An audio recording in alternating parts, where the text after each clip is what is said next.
কুমিল্লার মনোহরগঞ্জে কালবৈশাখী ঝড় যেন এক রাতেই কেড়ে নিল কৃষকদের 4 মাসের ঘাম, শ্রম আর স্বপ্ন।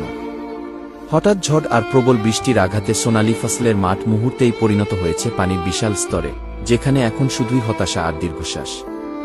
যে জমিতে কয়েকদিন আগেও সবুজ ধানের ঢেউ খেলত, আজ সেখানে শুধু থইথিয়ে পানি। কৃষকদের চোখে পানি, মুখে নিঃশব্দ কান্না। 4 মাস ধরে প্রতিটি চারা গাছকে সন্তানের মতো লালন করেছেন তারা, কিন্তু প্রকৃতির নির্মম রোষে সবকিছু যেন এক নিমিষেই শেষ হয়ে গেল। স্থানীয় কৃষকরা জানান, ধারদেনা করে চাষাবাদ করেছিলেন তারা, ঘুরে দাঁড়ানোর আশায় বুক বেঁধেছিলেন। কিন্তু কালবৈশাখীর হঠাৎ আঘাতে সেই আশার প্রদীপ নিভে গেছে। এখন তাদের সামনে শুধুই অনিশ্চয়তা, কিভাবে চলবে সংসার, কিভাবে শোধ হবে দেনা। মনোহরগঞ্জের মাঠে এখন শুধু ফসল নয়, ডুবে আছে অসংখ্য পরিবারের স্বপ্ন, আশা আর ভবিষ্যৎ।